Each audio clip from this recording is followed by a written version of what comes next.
Hi, I'm Marty Jolly, Director of Nursing from Dakota Abilities. Thank you for joining me today.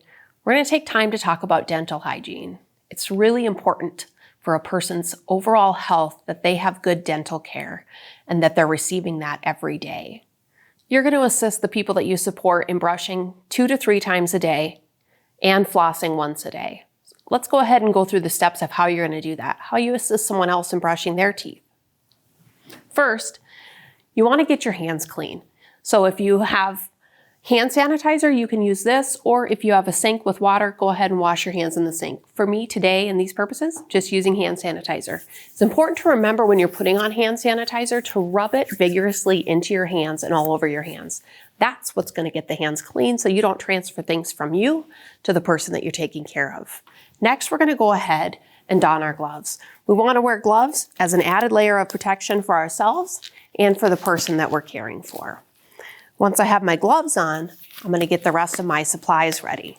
At that point, I'll be in the person's room getting their supplies for brushing their teeth. I've got the person's toothbrush, the toothpaste, something for them to spit in, and their flosser. All right, let's start with a regular toothbrush. If a person uses a manual toothbrush, we're going to want to make sure that we're brushing their teeth for at minimum 2 minutes every time. With the toothbrush, you only need to use, no matter what type of brush they're using, you only need to use a pea-size amount of toothpaste. That's all it is. Once you have the paste on, you're going to begin to brush the person's teeth. So I want to let them know, hey Jim, it's time to brush your teeth. It's going to take us about 2 minutes, and then we're going to floss following that. Now, when I go in to brush Jim's teeth, I want to make sure that I'm doing a 45-degree angle with the brush toward the teeth. And also, I'm going to be doing small, round, circular motions in the mouth. All right, Jim, here we go. And I'm going to spend 30 seconds brushing the inside of the top of the teeth, 30 seconds brushing the outside top of the teeth, 30 seconds on the bottom, outside, and 30 seconds on the bottom top. So with that, when you're thinking of 30 seconds on each area to get yourself to the full 2 minutes of brushing, so 30 seconds on the top outside, 30 seconds on the bottom inside, 30 seconds on the bottom outside, and 30 seconds on the inside. And when I'm going along, as I do that, I've got my angle at 30 degrees. I'm not brushing heavily into the gums. I'm on the teeth primarily and hitting the gums just a little bit at the top of the teeth. So I'm moving my way around. When I need to do the inside front, then I'm going to angle my brush so that just the tip, the top half of the brush is in the mouth and brushing those teeth and doing that circular motion. Same thing with the bottom, but the angle will be going in the opposite direction to get a good brushing there on those teeth. Once we've fully brushed the person's teeth, I'm going to ask them to spit out the toothpaste. I don't need to assist them in rinsing their mouth after because what's left on the teeth is going to help protect the teeth and the enamel.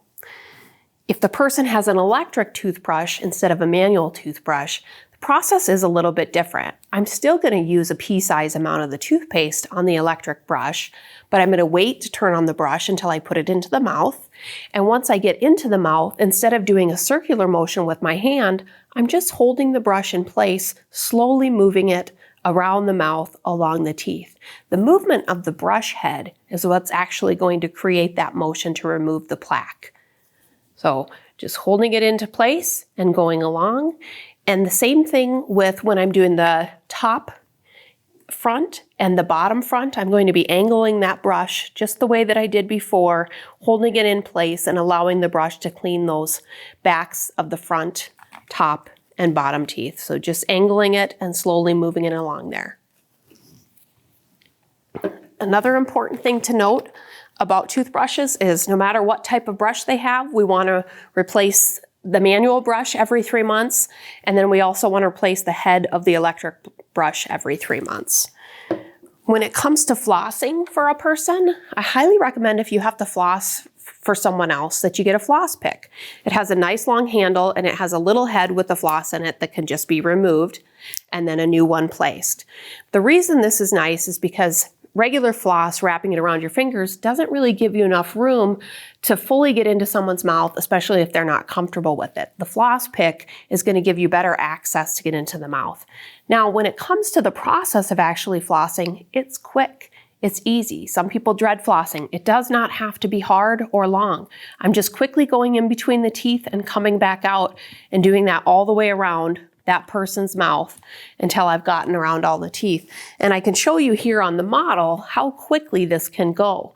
I'm just sliding along one side of one tooth and coming back on the side of the other tooth. I'm not pushing hard when I go into the mouth. I'm just pushing hard enough to get past that where the teeth are coming together, and then it's a quick swipe up and out. And I'm just doing that all the way around the mouth very quickly, in and out. That's flossing. That's all it is. If for any reason my head gets stuck, which that will happen, and the floss might break sometimes because when it's in between the teeth, they can be so tightly together that you can't get it back out and it breaks. In that scenario, it's just like pulling that one out, replacing it with a new one, and then the same thing the next day when you go to help that person with flossing, always make sure that you get a new floss. Thank you so much for taking your time to watch this video with us.